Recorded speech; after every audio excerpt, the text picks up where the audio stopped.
All right, here we go. China Mac, welcome back. What's the vibe, Vlad? Hey, man. Well, you're the vibe right now. You're on the news right now. Right. Yeah. No? I mean, you know. So let's talk about that. So I first caught wind of it because you had made a video on your own YouTube channel where you challenged AD, who's a mainstay on No Jumper, Right. to a fist fight. Yeah. So what actually led up to you making that challenge? Well, basically, I mean, this is how it happened to me. So I'm gonna explain how I got to feeling how I felt, right? So basically I met him about like a month or some change ago, you know. I met him through my bro Nam. And we was at like a function, some type of party or something. And Nam introduces me and is like, yo, you know, this is AD, whatever. So I start talking to him, and then we start talking about, you know, food, right? The food show and all that. And then I'm like, yo, you should come on Mac Eats. You know what I'm saying? Like, you know, why don't you come on? And then he was like, yeah, he's down. Then we started talking about like, you know, coming up with ideas for this show. And then I came up with the idea. I told him like, yo, tacos, like, you know, LA street food tacos, and then some bougie shit, like, you know, $5,000 sushi boats, right? And then it was that idea, that specific idea we spoke about, you know what I'm saying? And then after that we exchanged numbers that night, and then I hit him. So I hit him and he never responded. I hit him a couple times. I texted him, I tried to call him a couple times, and I felt like he ghosted me, you know what I'm saying? So then I was just like, all right, fuck it. You know, I'm not gonna chase you, you know what I'm saying? Like, you know, whatever. Some Hollywood shit, you know what I'm saying? You say one thing in person and then you do another. That's how I felt, you know what I'm saying? So I just left it there. And then, you know, I come out here, I'm actually coming off of the plane, and you know, I was waiting for my bag, my luggage or some shit, and I'm just scrolling through my phone, and I see a AD like fucking food show. So I'm looking and I'm like, and I'm just looking at the picture before I look at the title. So I'm just looking at the picture like, oh, he's doing food now, but he didn't even say that. So then I look at the title, and the title says tacos, $5,000 sushi boat.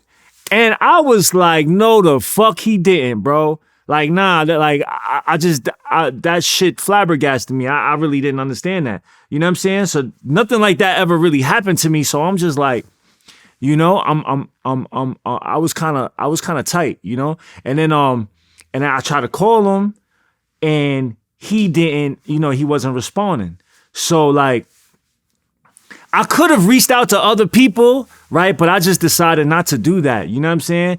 And the reason why I decided not to reach out to other people and try to, like, you know, go through other people to get a hold of him is because I feel like ever since, you know, this whole 6ix9ine situation and all of like what's been happening, like people outside of New York City don't have respect for New York City people like that. I feel like we kind of been losing that, like, you know, like respect. I feel like people look at us a certain way, you know what I mean? Especially, you know, I travel all around. Like, I'm just not in New York City. I'm in LA all the time. I'm all over the place. And that's the vibe I'm feeling like I'm getting, you know what I'm saying? So I felt like, yo, you know, if I don't check this in a way that, you know what I mean, then it might, you know what I'm saying, other people might feel like, you know, whatever. And I feel like because of how people are looking at New York City, like, I can't just let that shit go down. So I felt compelled to, like, you know, go on the internet. I usually don't be calling people out. I mean, I do sometimes when I feel like it's something necessary, you know what I'm saying? But, like, you know, so I call them out on it on my YouTube channel. And yeah. Well, you offered to fight him. Right. One-on-one, said this because that's an LA thing, right? Right. Catch a fade, you know what I'm saying? Right, I mean, we don't say catch a fade in New York City. We say one on, you know what I'm saying? Like one-on-one, one on, catch, you know what I'm saying? shake it out, you know what I'm saying? So we shook it, me and A. So I was like, you know, this is a LA thing, you feel me? Like y'all always talking about the fades and y'all always talking about that, and that's something that is respected out here, you feel me? So I was like, all right, so we might as well just go ahead and go do that, you know what I'm saying? Because I feel like people don't respect New York, man. Like I feel like that. You know what I'm saying? I really feel like that, man. I feel like people look at us like, damn, like y'all just letting anything happen over there. You know what I'm saying? And because of that, you know, I felt like it was important for me to kind of like, first of all, you know, stand up and represent myself, you know what I'm saying? But also represent the city I'm from, you know? Right. And you said this is between you and me. It's not about any gang shit Right. or whatever else. I'm not Because it disrespecting- immediately went to some gang shit. Right. Even though it had nothing to do with no gang shit. Right. What's his affiliation? He's Crip. Okay. I think Lantana Block Crip. Okay. So But hold on, but it immediately went to some gang shit because as soon as I did that, people was hitting my phone, people messaging me, death threats and shit, like, you know what I'm saying? Like telling me, you know what I'm saying? Like, you know, gang shit. Like, oh, that's the Crip, that's the like, you know, threatening me and shit. You know what I'm saying? So I'm like, you know, this ain't no gang shit. You know what I'm saying? This is just grown man shit. One man to another. And because I couldn't get to him, I took it on the net. Okay, so you called him out in the video. Right. And then did he contact you afterwards? He didn't contact me. He said he contacted me, but so after we shook it, after we fought, Oh, wait, hold on. We got to figure out what led up to this. You put the video out. right. So then what happened next? I put the video out and then he put out a video. Okay, what did he say in his video? He was just like, he had the phone and he was like, yo, I've been trying to call China Mac like this. So, but I'm like, you ain't calling me, like you're not calling me. So I didn't understand that. And then nobody else, you know, around that he knew was calling me either until he made that. Once he made that, then people started calling me. People started calling me. And then like, you know, like my homies like Compton Menace called me, like you know, just people from out here, you know what I'm saying? Powder Watts, he called me. My bro Nam called me. It just started getting tricky. You know what I'm saying? Because I'm not used to the whole politic thing, like, you know, the LA politic. It's not my world. You know what I'm saying? So I really didn't understand, you know, that to that point. You know what I'm saying? So they called me. Yeah. Okay, so they called you and you guys made plans to actually meet up and fight. Right. Okay. And where did the fight happen? Because, you know, you got to figure out a place because it has to be, Right. you know, Yeah. you don't want to get jumped after you win or, Right. you know, or lose. So basically, my bro Nam called me, and then he like, yo, bro, you know, like, you met him through me. You know what I'm saying? You met him through me, so you know you should have just went through me. You should have went through me because that's the politics. That's how we do it. You know what I'm saying? But you didn't do that, and you went on the internet. So now, you know, I'm responsible for this. You know what I mean? So y'all gonna fight. You know what I mean? But I'm gonna set it up. So, you know, and he gave me the place. You know, I guess it was outside of one of his stores or something. And we was in the alleyway somewhere, and then it was there. Yeah. Okay, and AD is a big guy, Right. right? He's heavier than you. Right. Is he taller?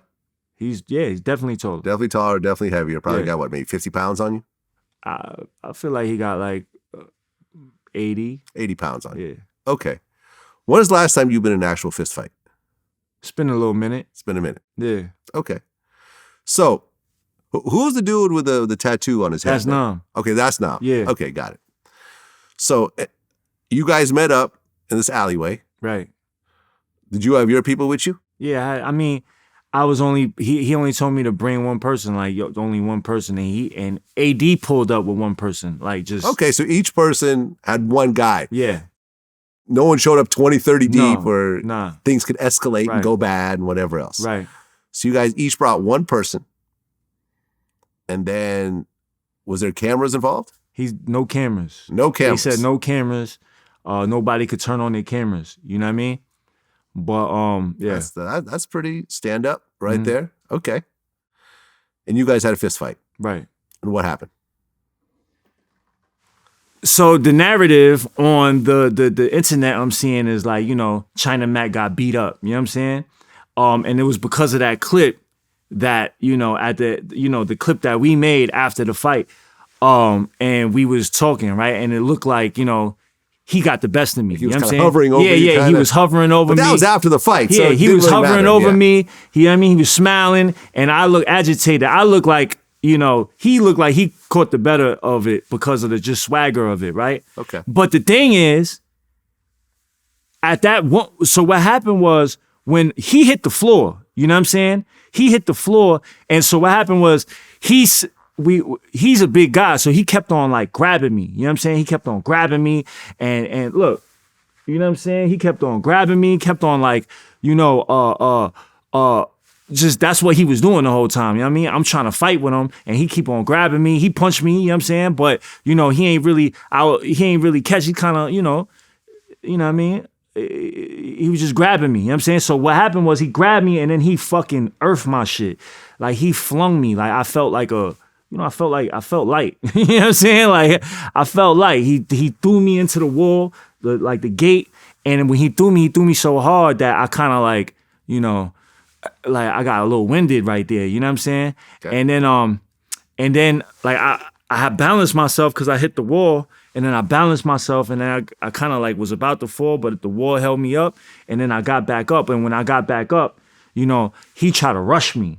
So when he rushed me, I sidestepped, you know what I'm saying? Like I sidestepped and I just kind of pushed him this way, and he fell on the floor. So when he fell on the floor, I at that moment his head was like right there. So I went over there to try to kick his head, you know what I'm saying? Mm-hmm. And then the security that was with Nam, you know what I mean? Because he had security there. That was the only people that was really there, security. And Nam instructed them to make sure that it was a fair fight. So I went to go kick him, and because I felt like, he just slammed my shit. Like I really wanted to get something, you know what I'm saying, right there. So I had my opportunity. That was my opportunity to, you know what I'm saying, to put, to do something right after the slam. So, but before I could get the kick in, like, I was pulled off, right? So, and then they stopped the fight. All right, it's over. Both of y'all got y'all shit in. Like, you know what I'm saying? You got yours off. Because I caught him a couple times, you know what I'm saying? So, all right, y'all good, it's over. Boom.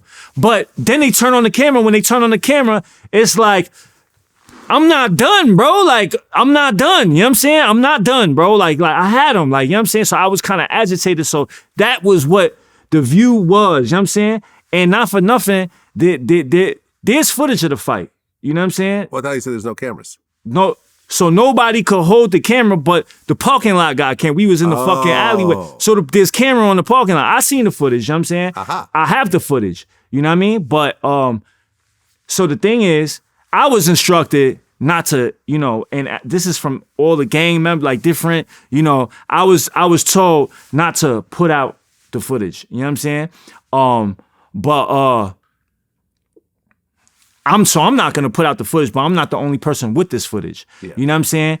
And yesterday, I was told that the footage might be coming out, so I don't know. And once the footage comes out, people's gonna know I ain't lose no damn fight. You know what I'm saying? Like you see, like my skin complexion is light as a bitch. You know what I'm saying? So if he would have really rocked my shit, like if I would have lost the fight, clearly it was a couple. I still would have had cookies on my face. Right. I still would have had shit. You know what I'm saying? But that really didn't happen because they didn't really allow the fight to happen too much. You know what I'm saying? Like they didn't really allow us to really go in like that. You know what I mean? Because they was just trying to. They wasn't really trying to like, they just wanted us to get that shit off our chest. Right. You know it wasn't about how badly someone can get hurt. It was like, all right, y'all actually met up as men. Right. Fought one-on-one.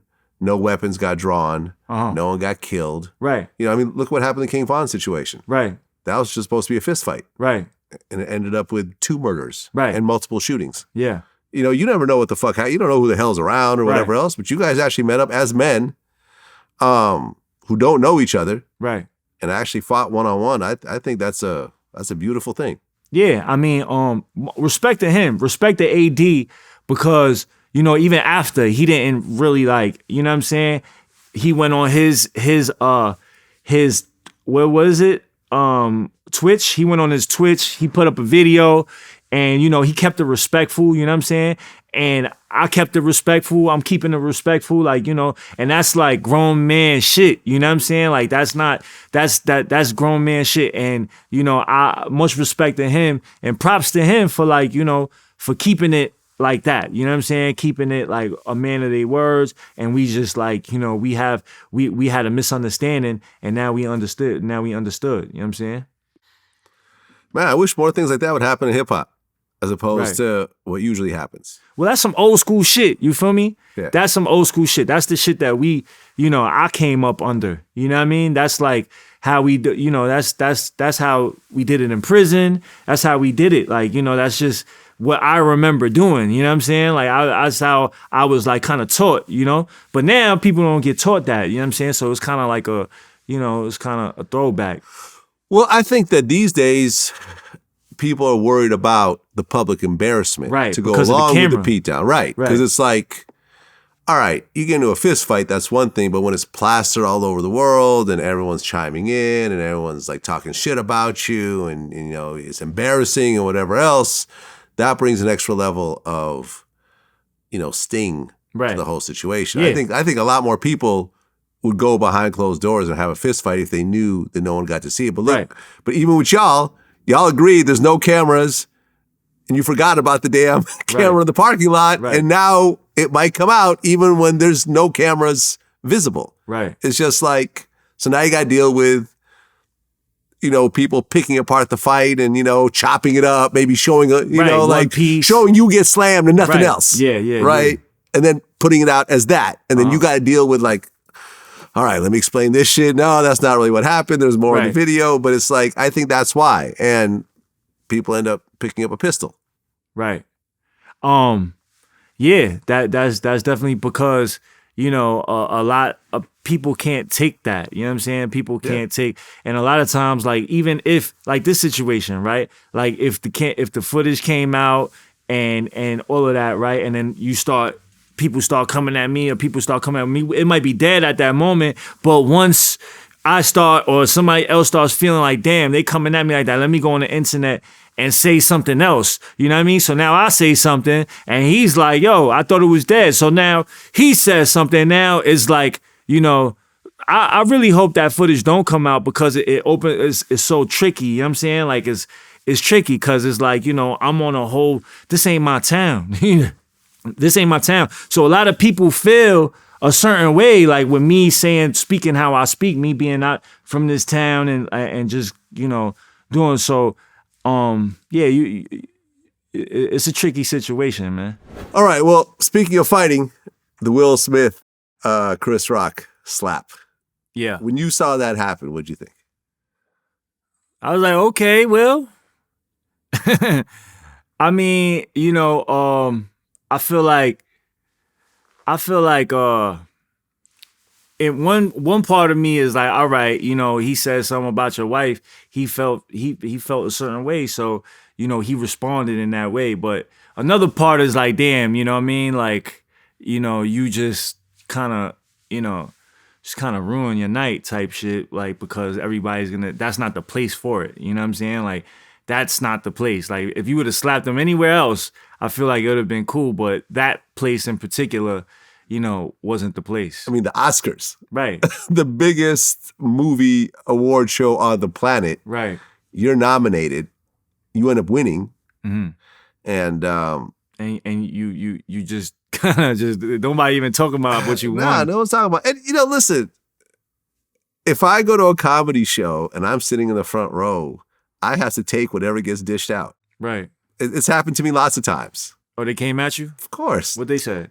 Oh, man. People, like, I mean, people talk shit about me on comedy shows. Like, people recognize me. You know what I mean? Or sometimes the comedian themselves that invite me over, I'm in the front row, and so they'll start roasting me. Yeah, all the time. But that's what you sign up for.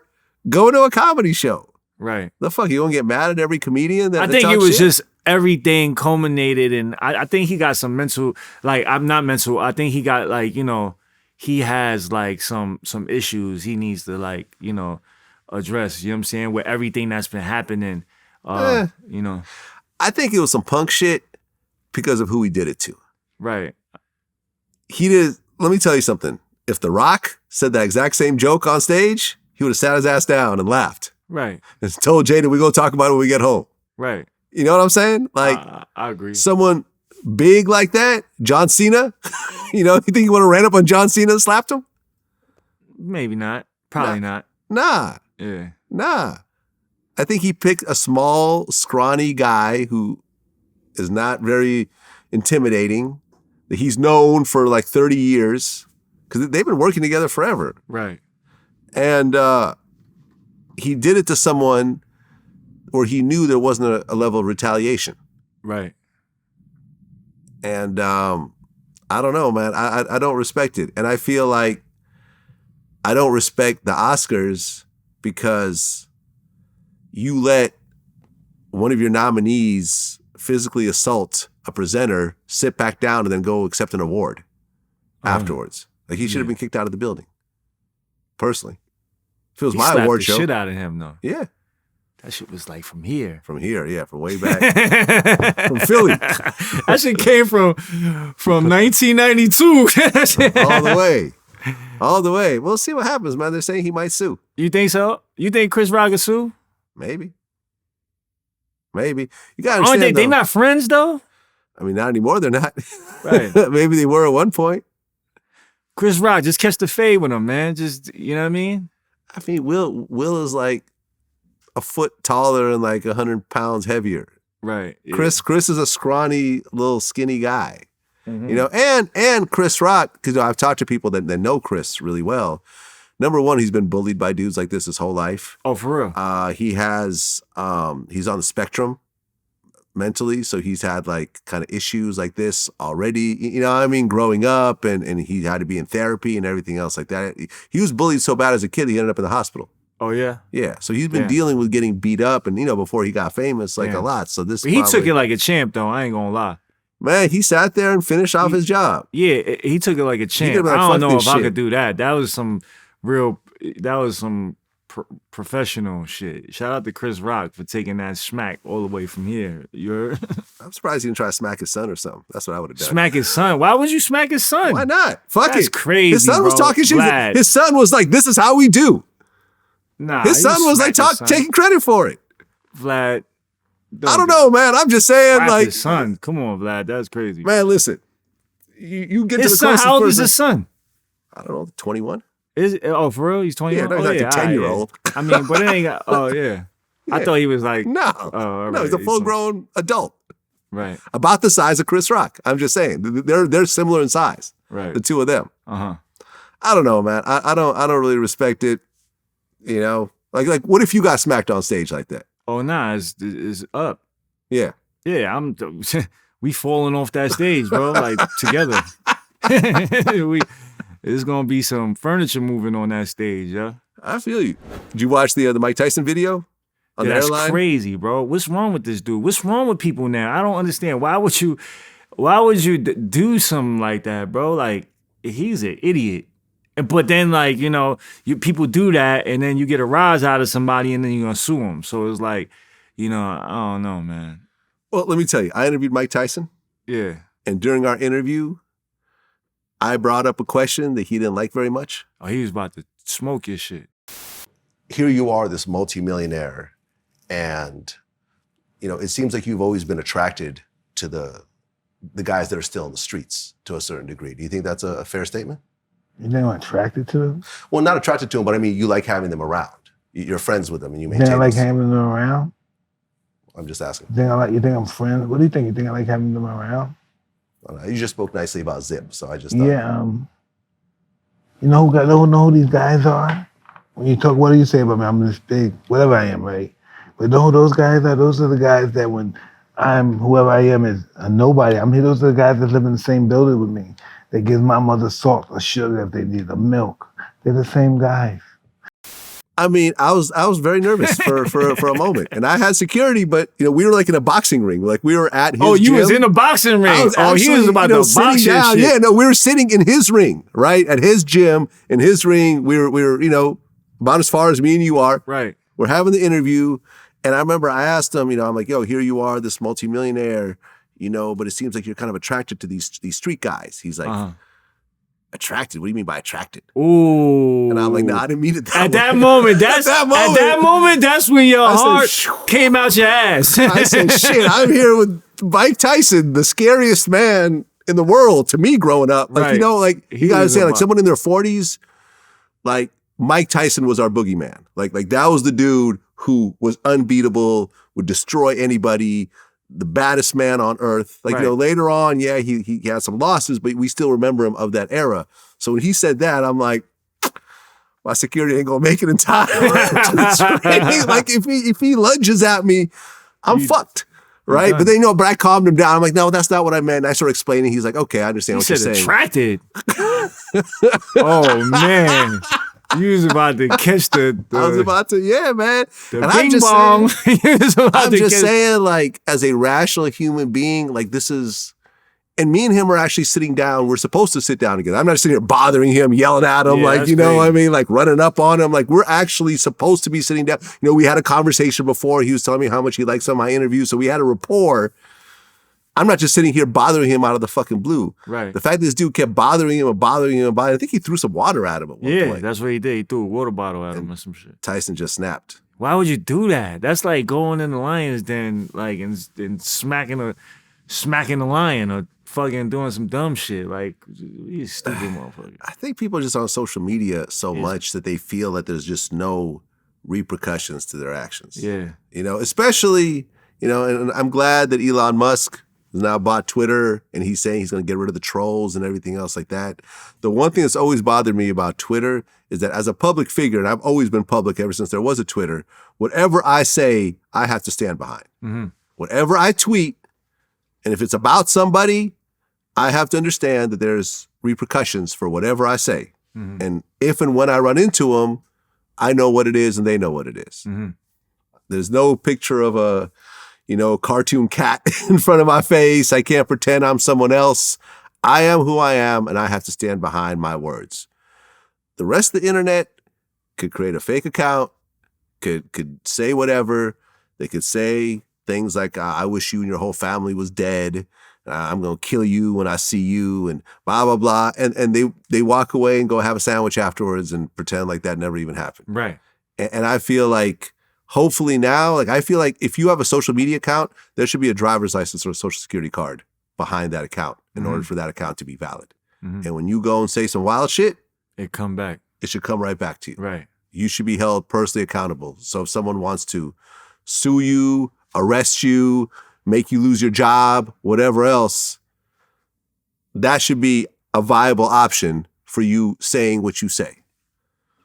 That's what I think. That would stop a lot of shit. That's what I think. Right. People go, oh, no, why can't I just have a fan account? Well, that's not fair. And it's like, all right, well, you don't know what it's like for us to have to deal with this shit. Right. And maybe this guy thought he was on Twitter. You read comments? I read comments sometimes. Yeah. Not always.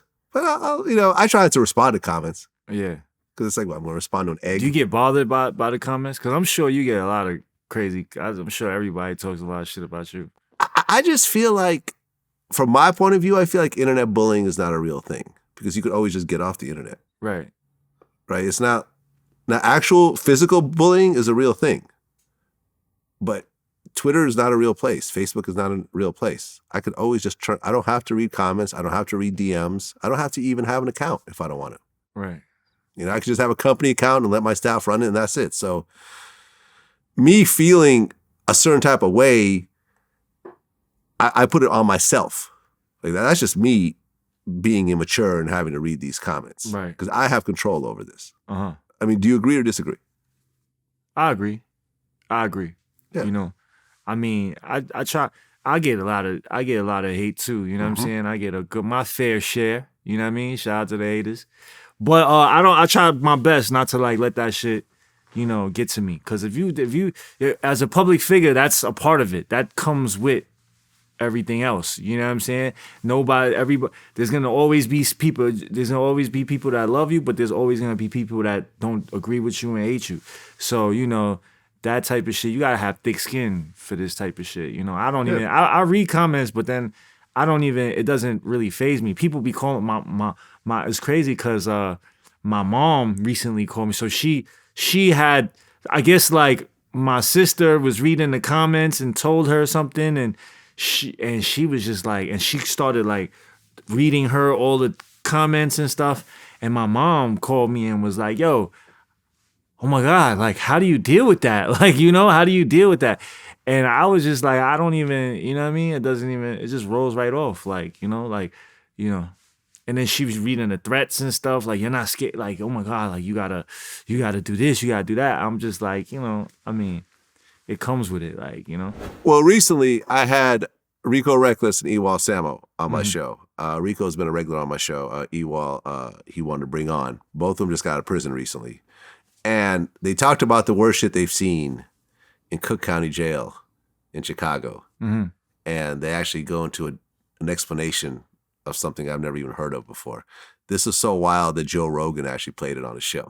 Joe Rogan played Rogan. Rico Reckless? Played Rico, my interview with Rico Reckless. That's crazy. All right, let me go ahead and play this for you. Now, but you're coming in. But first I went from the county though, man. You in the county for a minute before you get to prison. Is the county, Cook County is supposed to be a lot crazier than any It's prison. busting. What they in that bitch getting wild. that? They in that That's bitch wild. getting that. Motherfucker getting that on your wild. boy. Motherfucker getting on your shit or not? You front of your Yeah. shit? Motherfucker getting on your shit? Motherfucker getting that motherfucker. savage life? Motherfucker gonna tighten you up in that bitch. Motherfucker that bitch loose as hell. They in that bitch. getting- Dookie guns, all types Motherfucking of that shit. bitch. What? Glock dookies in that bitch. Motherfucker pull up on your ass with a Glock dookie, rob Okay, you. Dookie Glock 7. dookie in front of the grave. Toothpaste. That bitch got shit in it, piss in it, nut in it, shaving cream, all type of shit. Spray Motherfucker go. motherfuckers' name Motherfucker face walk with up on your shit. ass with that bitch. What? Move right now. Spray the bitch in your face. You don't want this shit. You getting robbed. Motherfucker So rob you you telling me with this. they make guns? Glock dookies. AK Dookie 7. Glock dookies with a switch on that. that bitch. Nigga, they Yeah. motherfucker put shit, Put a piss, switch on nut. it. Is this What's the switch? So they actually fire it? It's a little. I don't know what this is, I man. went to actually a switch on, but that's your nigga just get a bigger tube and squeeze it faster. Squeeze it. They call it a switch. Switch on that motherfucker. But niggas in that Put a bitch like switch nigga, on walk the that just Glock like this, though. dookie. You would- Put the switch on it, not the switch, not the extendo. Okay, so first of all, you know, although I'm sure the name is probably different, was there an equivalent of a Glock dookie during your prison time? Absolutely. Okay, so this is a real thing. Absolutely. So what, they take a tube of toothpaste or something? Yeah, you could take a toothpaste, you could take a Visine bottle, you could take, you know, anything that you could squeeze. You know what I'm saying? Visine bottles is better, I think. Okay, there's a preferred container for this, Yeah, this that way that disgusting shit act. shoot like, bow! Okay, so you take a bottle of something and you put like shit and piss and cum and Yeah, whatever, yeah. and then who usually is the victim of these things? It could be anybody. I seen officers get shot with it. I seen I see all types of crazy stuff, bro. Like civilians that come, like the psychiatrists and stuff or whatever, like the people that's giving out the meds, you know what I'm saying? Inmates, like, you know, I seen that happen a bunch of times. Too many times I seen that. That's when I first saw that shit, I was like, what in the world is happening here, bro? Like, yeah, and then I'm thinking, like, how do you do this? Like, how do you actually get the shit in the bottle? Like, how do you do this? Like, you know what I'm saying? And the motherfucker was explaining it to me, was like, yo, you put the shit in the cup, put some water in that shit, mix it up. You know what I'm saying? I'm like, what the fuck? I couldn't see myself doing all that. Like, So you've never had a Glock dookie? Nah, hell no. Have you ever been hit with a Glock dookie? Hell no. Okay, but you've seen it happen. Yeah, I seen that shit happen, bro. Okay. Well, you know something? This is actually And in New York, we call it wait. It's shit it down. You got shit it down. shit it down. Yeah, you got shit it down. Okay, this is actually not even the worst part of the interview. It actually gets worse than this. So here's the next part where they talk about what else happened. Oh, there's another part. There's another part. All right. Brag about it when they come home to their friends. That's not Just nothing. go ahead and That's play something. this clip over again. You think that's something? That's not You, shit. you thought that was something? Motherfucker. Do I gotta do it? Do I gotta do it, Big On? Yeah, I think you gotta do it. Let's hear it. They in Cook County Jail getting savage life. Phone up. They getting that savage life. Now, Real ask me now. savage. Who wanna ask which one of you motherfuckers wanna ask for savage life? What's savage life? Well, I don't know where this gay shit started from, but this was going on. In Chicago, Cook County Jail, they will knock you the fuck out. Cold. Knock you out When you hit cold. that ground, you will hear this. Get that butt. Motherfucker that gets that. Nah, the nigga that's fighting that beat, get the butt. Motherfucker gone. Pull your pants down. Pull your drawers down. open up your ass and spin your ass. And now that'd your be ass a bitch. up 6 in here. people line up It'll to be come niggas spin in your that ass. come niggas are spinning your ass. A nigga will grab a motherfucking soap. You choke, got choke your ass out, nigga. 6 Nigga, different you got salivas. killed in this bitch. Your ass a bitch. Now in the whole jail and no, it's going around. Man, folks got his ass spit in. Disclaimer. Niggas on the ketchup. I wasn't doing that. Mustard in your ass. I wasn't Niggas involved in on that motherfucking shit. eat flaming hot. I wasn't doing that Knock shit. you out, spin your ass. But it's I saw going niggas on. getting On their ass front spit in that bitch. Boy, You'll especially see up it. in the trenches. That shit'll Division fuck you 9, up. trenches. That shit'll Motherfuckers spinning your ass. That's Boys, the dungeon. that was like, and y'all finna think I'm making this shit up. You know Man, anybody if in you know, Cook you County know, jail, man. If you know, ask you them know. if they getting that savage life in that Getting bitch. that, man. Don't hit that ground before gonna get that butt, boy. I'm from the grade. That So shit. don't go on no deck with your ops. All right. They gonna jump you and get that butt. Get that your butt getting got. That's like getting killed. That's like it's You might as over. well You die. can't come back from getting your ass spit in, Vlad. It's over. Like the whole jail gonna like you gonna have to kill yourself in that bitch. You gonna have to kill that's that person enough, that did like man. it's gonna get that real. That's like, the only way you can get back. what? That's enough. And apparently, He said, "Get that ass." I'm dead. and I guess the purpose behind this is that if there is human, basically human liquid inside of you, then at that point that's considered a rape. They have to administer a rape kit on you, and they have to notify your family that you've been raped in prison. Have you ever heard of anything like this in prison? Not that. Nah. That's still. Nah, that's crazy. I don't know. But I've seen something like that. You know what I'm saying? I've seen some crazy shit, man. What have you seen? So you know, in jail, like, you know, your trunk, right? Your trunk is where you stash shit that you're not supposed to have, right? So your trunk is your ass. You know what I'm saying? Okay. Yeah, you put the shit in the trunk. You know what I'm saying? So like Boofing. yeah, Right. you put it in the trunk. So now, say you got all right, so people like, you know what I mean? Somebody go to the dance floor, visiting floor, and then let's say they get the bag. The girl, whoever, significant other, their boyfriend, whoever the fuck it is, right? Bring them the bag. And the bag is drugs, right? Like weed, you know what I'm saying?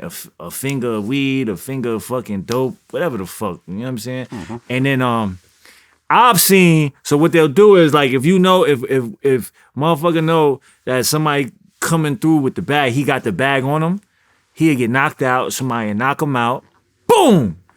And then put the glove on, right? And you go up in that ass. You go up in that trunk, boy.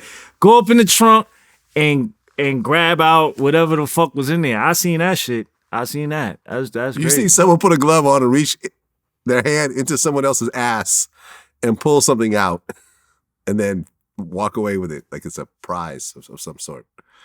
Yeah. Treasure. Basically. Yeah. And it's covered in shit and whatever else, but hey, you can wash that shit One out. man's shit is another man's treasure. Literally. Vlad.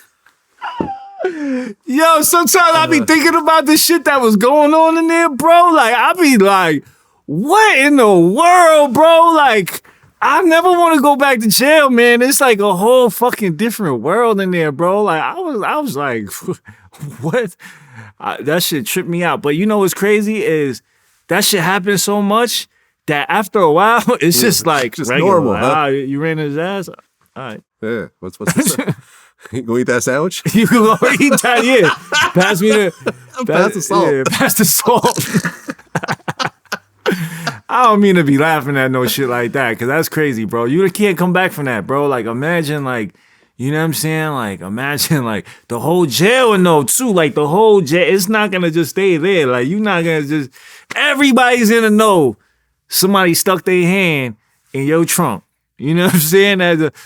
That's crazy. When I saw the first, I was like, what the fuck? Like, you did what?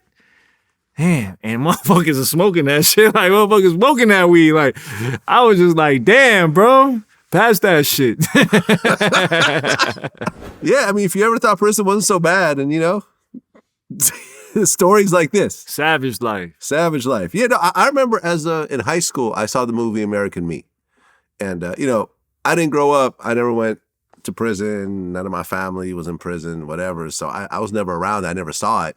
So I saw that movie and I saw the rape scenes in prison. Yeah. You know, That shit American scared Me. the shit out of you, huh? No, I said I'm never going to prison. I made that decision right then. I think I was 16. I said, I'm never going to prison. I'm not built for this. No thanks. You're not trying I don't want to get raped. I don't want to rape no one. Like, I don't want to be on either side of that table. I'm good. I'm good. And plus in prison, you hear of like dudes who consider like, unless they're getting fucked, it's not considered gay by some dudes. That's gay, boy. You know what I'm saying? Like letting a dude give you head in prison, some people don't consider that gay. That's gay. But you know what I'm talking about though, right? Some dudes will not consider that gay. Yeah, that's gay. It's gay. Just get it right out right now. I agree with you. I think it's gay. No, it's gay. But you're put in a society, what do you really tell a man who's got life in prison that said that he will never have human contact with a woman ever again? What do you mean? Keep a lot of dudes will say, fuck it. Fuck it. Bro, they got Susies, bro. You can make that shit as warm, wet. You know what I'm saying? Like that's like a fake vagina? Yeah. It's called a Susie. That shit works. Nobody gets pregnant. I've never heard of this before. A Susie. Yeah, that's a Susie. How do you make a Susie? You take a glove, you know what I'm saying? Put some like water, like warm water, little, you know what I'm saying? And you wrap this shit up in a fucking towel, you know what I'm saying? And then, I never really made a Susie, but I've seen, but You see some Susies lying around? Yeah. I feel you, man. It's a whole different world. I mean, from what I understand, like, dudes will fall in love in prison. They'll have weddings. Oh, I seen. Where they throw rice and shit. Like an actual ceremony with two guys. That shit fucked my head up when I saw that. I was like, so it was a real ceremony. Yeah, they was there a best man? Was there a ring and shit like that? Like, I don't know about all that, but I definitely seen the rice. I was like, you thought.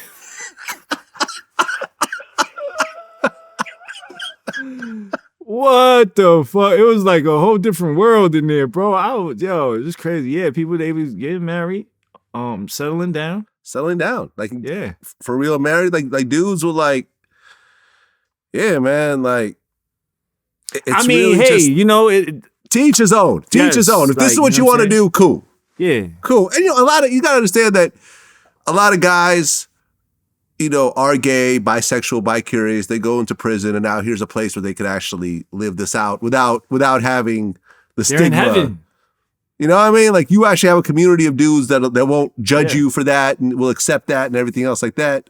So, hey, man, listen, it is what it is. If you're not into that, don't go to prison. Do not go to prison if you're not into that. If you're not into if you're not trying to get shot by the Dookie Glock. Stay your ass off them streets, boy. Yeah. A$AP Rocky actually has some real serious charges. Yeah, I heard about that. I guess he ended up... Shout out to A$AP, man. Yeah, I mean, for what the police are saying, that he shot at another member in the A$AP crew, and I guess he grazed one of them in the hand, and I guess the dude cooperated, and when he got back with Rihanna, he got arrested off his private plane, and they ended up actually using a battering ram to actually break into his house and doing a search and seizure and stuff like that. What's interesting to me is, what I've learned over time is that clout chasing happens on both sides of the law. That the feds and the police will clout chase in the same way that like a rapper or a criminal will do it. Mm-hmm. You know what I'm saying? Or just a regular social media person. Right. You know what I mean? Like, it's a lot more exciting to bust Rihanna's baby father. Right. As opposed to A$AP Rocky, the rapper who's had some hits over the years. Right. Like, now you're busting someone who has a child with one of the biggest celebrities on earth. Mm-hmm. A$AP Rocky, getting arrested will make, national headlines, local headlines.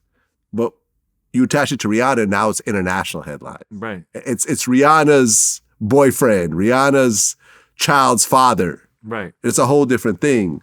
And I feel like that's what's happening in this case. Yeah. Do you see that? Like, in terms of like, when you see how the feds and the police move, do you see that clout chasing that I'm talking about? Yeah. I mean, it's you get...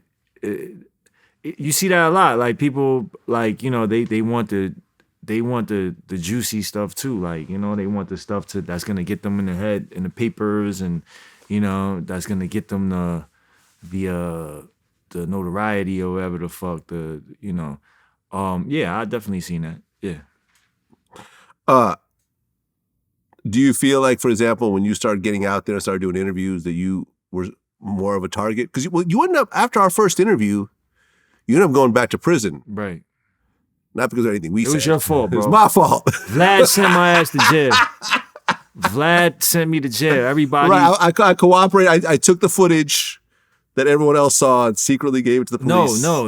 You ain't. That's not what you did, bro. You know what you did. What did I do? You fucking you was in cahoots with the right. police. Me and the police were working together. Yeah, that's why you had me do the interview. Right. And then what happened? You think you slick? And I thought I was slick. And then you asked me these questions. You put me, you know what I'm saying? And then, you know, sent my ass back to jail. Right. Vlad. Exactly. That's not really what happened. What really happened was we did our interview and you went about your business, and then you end up shooting a music video. Right. At some point, and then a bunch of people got arrested during that music video. 44 people got arrested in the process of making the music video. And you violated your parole. Right. So that's what happened. Do you think that,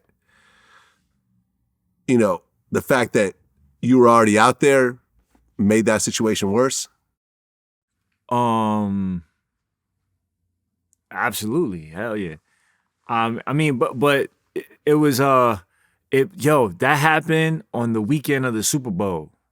So like the Super Bowl was on a Sunday, we got arrested on a Saturday, right? So that shit hit the news. That shit when the Super Bowl was playing, like on the commercial was breaking news. Rapper guns, 44 gang members, like that was on the news, and I think it was because also my record, you know what I mean? Like as soon as they see the record, they see like what I went to prison for, they see the rap sheet. Oh, is they gonna amplify that? Like 100. Yeah. I mean, it all just kind of comes with it. I mean, I remember. Shout out to G's Gasoline, man. Mac Talk, not for back talk. Let's get it. Yeah, I mean, I remember interviewing Irv Gotti and Chris Gotti. It was like they beat a Fed case, but because the Fed case was just flimsy. Right. But the fact that they were Murder Inc. and they were beefing with 50 Cent, and it was like such a big. It was so juicy that the feds spent probably millions of dollars on a case that they just totally lost. Yeah. And Murder Inc. spent millions of dollars and ended up essentially losing all their momentum. I mean, they got kicked out of the Def Jam, like they got kicked out of the Universal building and they had to find new office space and they had to spend all this money and whatever. They finally won, but at a very big cost. Right. So, it's crazy. So if you're gonna be out there, you got to be extra clean in what you do. Right. You got to be that much more careful because you will get busted that much easier. Facts. G Herbo said that New York pizza is fucking trash compared to Chicago pizza. I never had Chicago pizza. You never had deep dish Chicago pizza? I mean, I've had it, but I didn't have it in Chicago. I would have to say, G Herbo, you're absolutely right. I think New York pizza is trash now. It used to be so good. Like I've been looking for like a New York slice, like a slice that's good, but it's not the same anymore. I remember when I was a kid, New York pizza was fire. Like now it's not the same. Like it's not. So G Herbo, you right. Yeah, I mean, Chicago pizza is legendary. Like I love Chicago pizza. I need Chicago to go pizza there and is the have that shit. pizza. Yeah. Illuminati's. Do you think it's better than New York pizza? Yes. And actually, I would even put Detroit pizza over. I just heard of Detroit pizza. Yo, it's like square. It's got like the four corners. Detroit pizza's the shit. Shout out to all my Detroit people. Okay. Detroit pizza gets slept on. Shit. Yeah. Talk my shit. New York pizza, I mean, if you want the thin, flabby. All right. Come on. Chill. I mean, listen, I could talk about New York pizza. You can't talk about New York pizza. No, I could talk about New York pizza. I lived in New York for 10 years. I still have an apartment in New York. Oh, yeah, you're right. That's right. I could talk about New York. You can't exclude me from the New York conversation. Nah. I got an apartment in New York right now. Oh, yeah. Right. And I got my main studio's in New York. All right. I got New York staff. All right. I can talk about New York pizza, goddammit. You got it.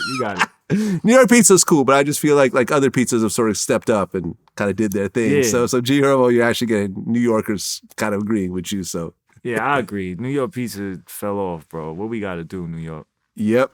I remember when we did our last interview, you talked about the rapper CJ and the whole whoopty thing. Yeah. Free La Brim. And you said how he, you feel like he took that term and, he wasn't really part of that and everything else like that. Well, we actually interviewed him. Mm-hmm. You watched the interview? A little bit, yeah. So he pretty much, he responds to you and everyone else has said it. And he said, he never claimed that he made up that term. And when we asked about his blood affiliation, he goes, well, I'm not going to speak on that, but if you know, you know. And he pretty much kept it at that.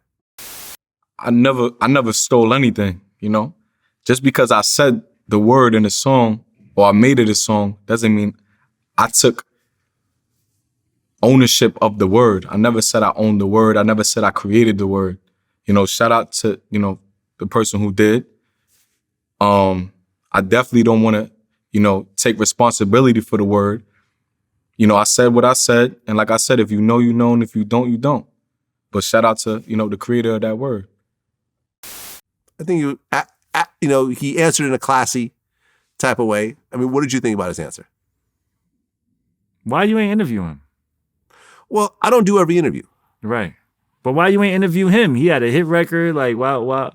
Well, because, we have other interviewers of Vlad TV, Sean Prez, Shirley Jew, Coach PR. You just knew the interview wasn't gonna be good. No. It's not even a good or bad thing. They go out and get their own interviews. Oh. You see what I'm saying? It's not like we had a CJ interview and we assigned it to Sean Prez. Oh. Sean Prez approached us and said, hey, I got an interview set up with CJ. There was a deal kind of involved in and everything else like that. And part of the deal was him doing the interview. And it's like, all right, cool. I work with everyone on their questions and everything else like that, but ultimately it's up to them how they want to conduct it. So in that particular case, how'd that interview do for you? It did okay. It didn't do huge numbers. I actually expected it to do bigger numbers because he had a hit, how right? many streams. Well, yeah, I mean, Right. he had a few hits. Like he had some Right. Spanish hits as well, right? But Whoopty He was just ain't got no sauce. Like he's a boring dude. Like, you know what I'm saying? He just, it just really wasn't, it was kind of dry. I was just watching it a little bit and I was just like, I can't listen to this dude too much. he had media training. Yeah. He didn't come in, and just wild out. But then again, he did answer all the tough questions. He talked about the beef with 22Gs and stuff like that. I think a lot of dudes went at him, when he started to pop off. And I think a lot of it also was like he had the biggest drill record of someone not named Pop Smoke. Right. Rest in peace, Pop Rest Smoke. in peace, Pop Smoke. Right.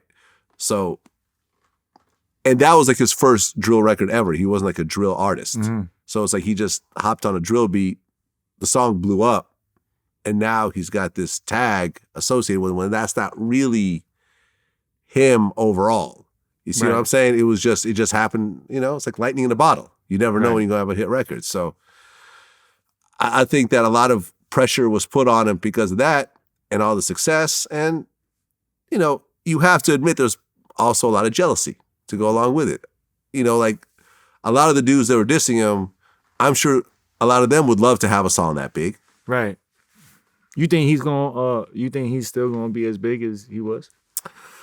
I think he's going to pivot. Right. I think he's already pivoting into the whole Spanish space. Uh-huh.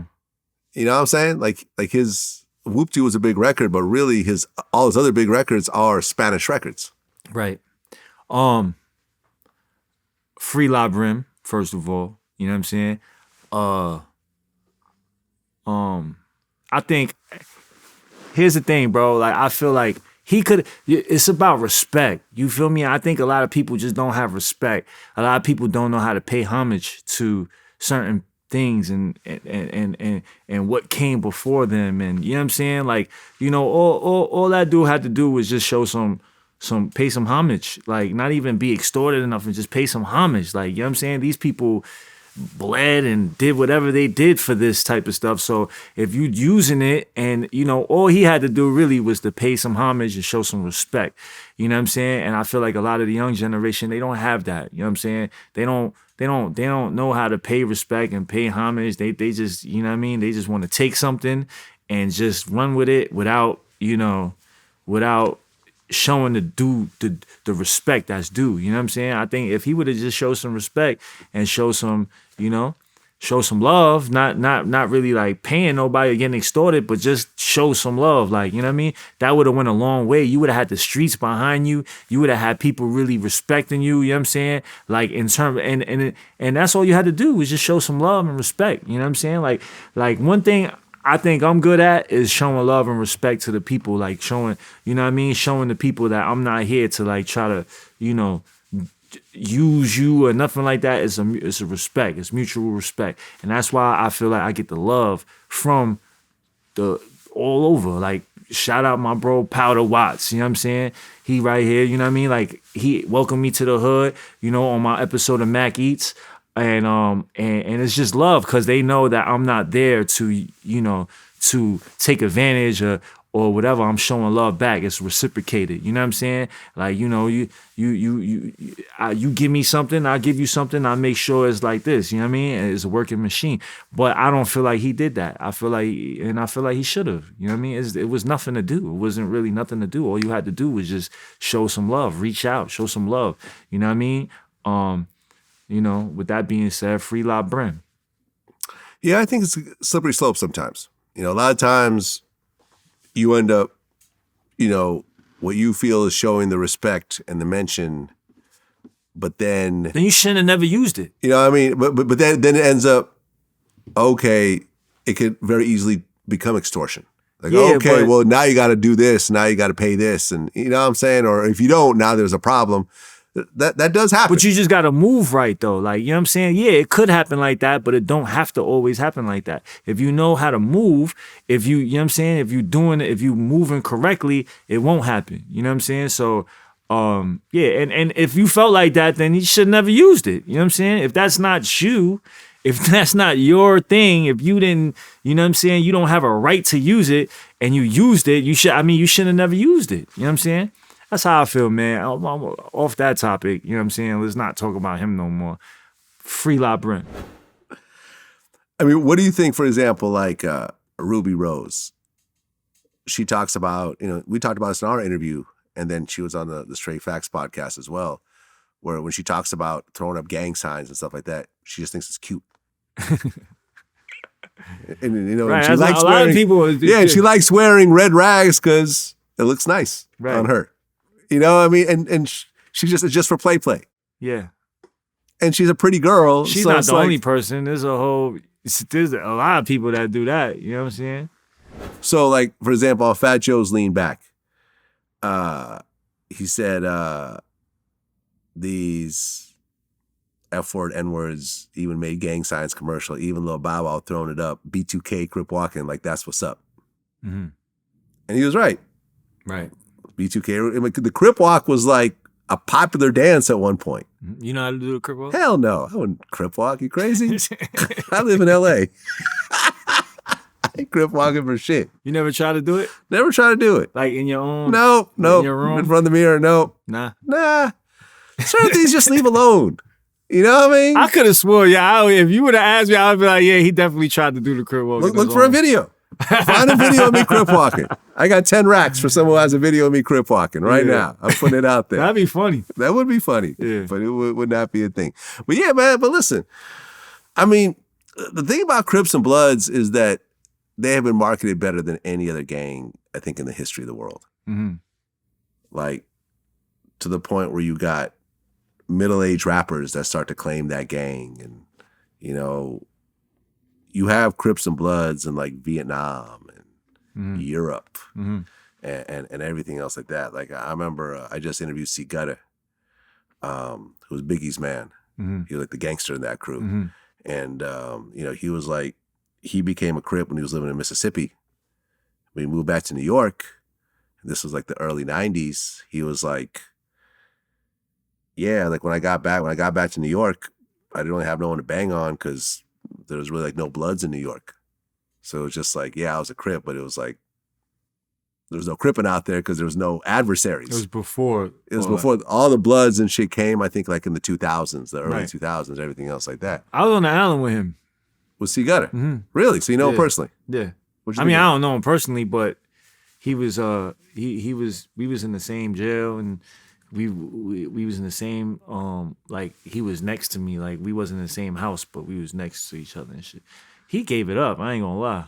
Like he was putting on for them. Like he he was the only Crip too. There wasn't no Crips. One thing about New York prisons and stuff, they would just be all Bloods. You know what I'm saying? And it'd be like and Crips won't they won't claim their shit in there. Like, you know what I'm saying? They're outnumbered. Right, because they're outnumbered. So they won't claim it. And a lot of people are just like, not claim it. They'll be Crip in the street, but when they get inside, they'll be Muslim, they'll be whatever the hell, you know what I'm saying? Jewish, I don't know what the hell they're gonna be. But yeah, C Gutter definitely he was Crip in there. Everybody knew he was Crip, and he was putting that work in. Facts. Well, yeah, but we got into his whole story. I mean, he was the one when Bad Boy and Biggie ran into Tupac and Death Row at the Soul Train Awards, he was the one that pulled out a pistol on Suge Knight. Mm-hmm. Was like, nah. And then, there was a whole Hot 97 shooting, which he had like a Mac 11 or something, where he let off like 20 shots. One dude got shot. He ended up doing 16 years over that. Yeah, he was the real deal. That was I remember that. That was with Foxy Brown. Well, it was actually with Capone. Foxy Brown had dissed Lil' Kim on a Capone and Noriega song. Bang. Bang Bang. Yeah. Exactly. After Lil' Kim had dissed her, though. Right. It was a whole back and forth. You know the weird part about that, and he didn't even really know the answer to this, is that when I looked up the origin of the Foxy Brown Lil' Kim beef, the closest explanation was they like wore the same outfit once and they got mad at each other over that. Makes sense. Some girl shit. Makes sense. Which ultimately escalated into someone getting shot and people doing don't wear the decades same shit in I prison. wear, bro. Don't wear the same shit I wear, bro. It's smoke. It's smoke. On site. On site. Don't wear a red Yankees hat. Yeah, don't do that. It's my shit. It's my shit.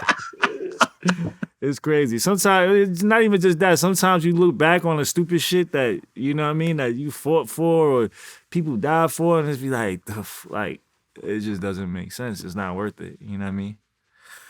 Yeah, I mean, I was actually thinking about that this morning, man, about when you look at let's just say just the overall logistics of drug dealing, right? So don't look at it as drug dealing. Look at it as a profession. So I'm going to present this to you. Hey, look, here's a profession that you could make a lot of money in. But in the course of making the money, the more money you make, the more of a target you become for police to bust you and give you even more years or other people to kill you because of jealousy or just the way the business works. It's a trap. Like, the better you do, the worse the repercussions are. As opposed to a regular business, the more money you make, the easier it gets and the more people you can hire and the more time you could take off and live it up. Yeah. This is the exact opposite. And yet there's no shortage of people that do this every day. Yeah, it's a trap. I mean, you ever know about Dead Prez? The group, yeah. The group, yeah. So they got an album, Let's Get Free. Mm-hmm. That's a fire ass album. Shout out to them. But on it there was like skit of somebody saying, like an intro saying how, hunters would put blood on a knife, right? And then a wolf would come and smell the blood and lick the knife, the blade, and then just keep on licking, and they'll taste the blood, and they're thinking that they're getting something, and it's really their blood. Oh, because they cut their tongue, right? And then they just bleed to death, and that's so. I heard that on that album, and that's kind of what that is. You think you're getting something, you think that what I'm saying. You're really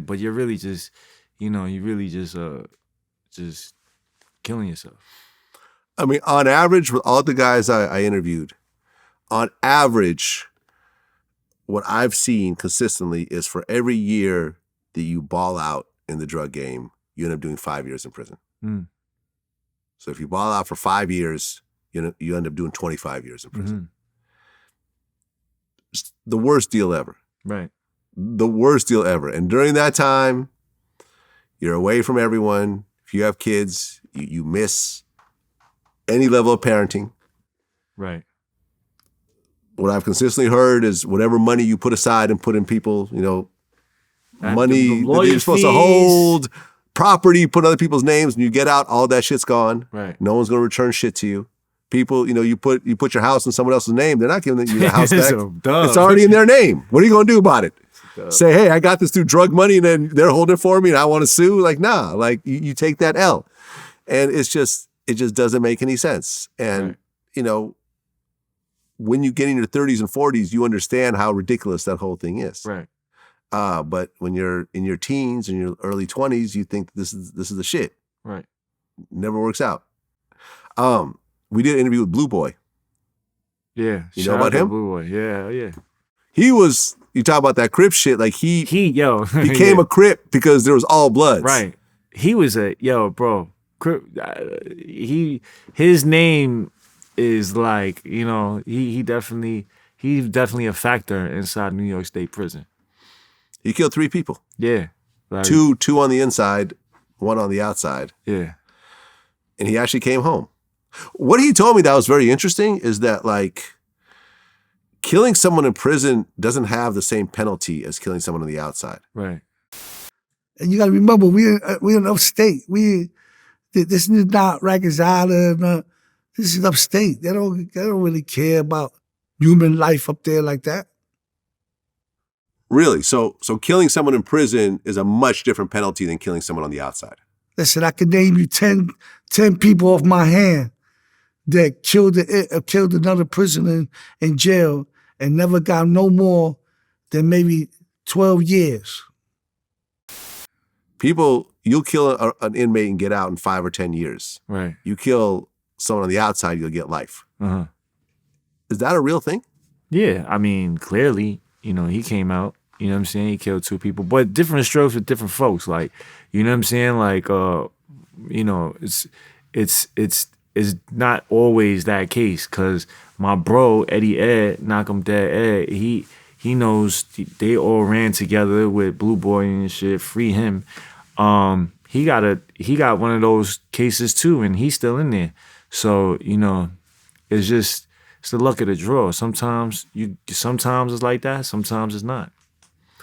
Yeah. And different prisons have different like judicial whatever, right? It's like one county might go hard on it and another county might not. You know what I'm saying? So it just really depends on where you catch the like what prison you catch it in.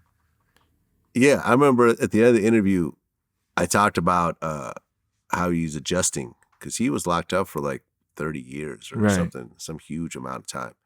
And he's saying how, like, just the other day he was walking out of the bodega and some dude like shoved him and he's like, yo, man, excuse me. He's like, man, fuck out of here. And it's like, in prison, you can't let that go. Right. But on the outside, you have to let that go. Right. Because you're going to end up right back in prison again. Right. But like, it was interesting hearing him sort of struggle with like I've been this way my whole life and I have to, like I'm a killer. He stabbed 30, 40 people but yet he has to come out and now he has to be passive and now he has to not get into it with people because he'll violate his parole and he'll go right back in. Right. Yeah. And what's interesting is that he's not like a big, strong, muscular. He's actually, he's a little overweight and whatever else. If you look at him, you take the rags away and everything else. Now you look at him, he just looks like, a middle-aged Spanish dude. Yeah. Boy, he didn't always look like that. Oh, he was more like ripped up before? I'm saying, he did 30 years in the can. Well, did you look like this when you was 25? Actually, I did, yeah. Just like that, same way? I'm pretty much the same weight as I was at 25. Well, yeah. That's just me, though. But he was also in solitary for, I think, like 10 years. He did a lot of solitary time. Yeah, I saw that interview, you know what I'm saying? I saw a good piece of it. I actually, I said a prayer for him, you know what I'm saying? Not I ain't get on my knees and pray, but I did, send some type of energy because I hope he can, stay out here, man, you know what I'm saying? I hope he can. He been through a lot, So, I do hope that he can find that he can actually do that. It's not easy. You know what I'm saying? Especially somebody like him, you know? So, yeah. Shout out to him, man. And shout out to you for giving him that interview and shit. You know, I hope everything works out for that brother. Yeah. And it, in the interview, at one point he started to cry. Right. He talked about how his son ended up in prison. I think with him at one point. And Lil like Blue. his dad was in prison when he was a kid. And it was just like, It's a cycle. you could tell like it was just like the totality of it was fucking him up. It was like, Right. damn, like we just keep 3 generations of just this repeating this shit over and fucking over again. No one could break it. Yeah. And I'm sure you see that shit all the time in prison. You know, all Like the time. fathers and sons and Hell yeah. grandfathers and everything else like that. Yeah, hell yeah. See that, It's fucked up, but, we got to do what we can do to break that cycle, man. Like, you know what I'm saying? Like, because if we don't do it, then we're going to pass it on to the next, you know what I mean? We're already going to just handicap them, you know what I'm saying? So, like, it's important to take that initiative and try to break that cycle, you know what I'm saying? You and Crip Mac did a video recently. Yeah. Shout out to Crip Mac. I always see the name. I know he's a regular on No Jumper. Yeah. And I always see him out there. I see the various, social media antics, that he does. But I don't really know too much about him. Like, what exactly is the deal with Crip Mac?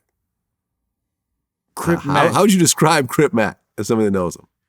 Crip Mac is, that's really who he is, man. Like, I'm of course he hams up some shit, but like, in terms of like, the stuff he says, like he says that stuff, like, it's not like the camera turn on and then he just like puts this voice on and so he's that consistently, like, you know what I'm saying? Even when the cameras are on, cameras are off.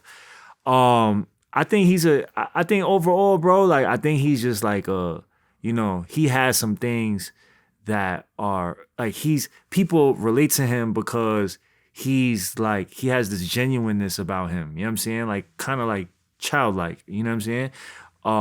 Because of whatever issues or whatever he deals with, And I feel like that's why a lot of people, that's why he's still like around a little bit, you know what I mean? Because people never, you don't see that. Like, you know what I mean? Somebody that looks like that has that look, that has that like aura, you don't see him, like, you don't really see, it's like opposite. Like, you hear him and he has like a childlike type of demeanor, certain things that he says. So people can relate to that. People like empathize with that.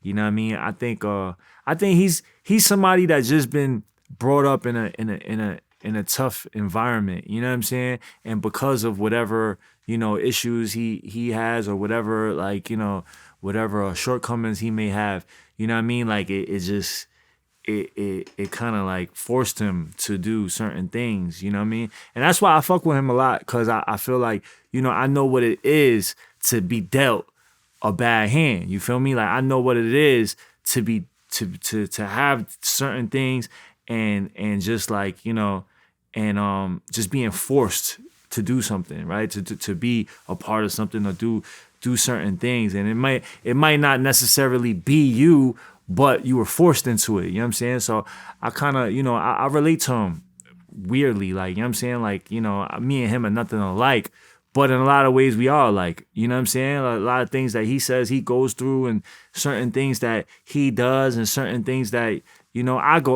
I'm like, damn, I go through that. Like, you know what I'm saying? So there is like some type of similarity between me and Crip Mac. You know what I'm saying? That's why I kind of fuck with him, because I want to see him win. You know what I'm saying? Like, he's somebody honestly, everybody would count him out. You know what I'm saying? Like, he's not supposed to win. He's not supposed to succeed. He's not supposed to have any, make it out of whatever situation he's in. But, he's doing, like, he has the potential to do that. He has the potential to go against those odds. You know what I'm saying? And I see that potential. And that's why I always fuck with him, because I hope that he can do that. You know what I'm saying? Yeah, I mean, he has Hoover Killer on his forehead. Yeah, I mean, I don't want to talk about that. What I'm saying is, when you talk about challenges of going through life, right, when you have that on your forehead, it limits your opportunities just as a whole. Yeah. You but cannot it work also it. gave him opportunity. So I don't know. Like, I you see know what what you're I'm saying? saying. Yeah, I mean, You know what I mean? So that was a choice that he made. I'm not gonna sit here and say if it's a good choice or not a bad choice, but I would rather just leave that alone. Like, you know, like that's their shit. That has nothing to do with me. Right. And at one point, he got DP'd, which is disciplined. Yeah. Do you remember what that was over? I guess something about gang politics. I don't know. Like, I don't really follow that. I Fair don't enough. really. You know what I'm saying? That's their stuff. I'm gonna, let them do them. Fair enough. Fair enough. Battle rap. Have you ever considered doing it? That's crazy you asked. Disaster recently reached out Okay. and shit. I know Disaster. Yeah. Interviewed him a few times. Yeah. He asked me if I would be down to battle rap. That's Battle crazy. him or someone else? No, just like I guess he's doing something. Oh, he's got a league? Right. He asked me that. So I mean, I might. I might. I came up battle rapping. Like, I like in prison, in jail, prison, like I was known for battle rapping. Actually, you know what I'm saying? Like a lot of people knew my name rang because, I was battle rapping. I used to,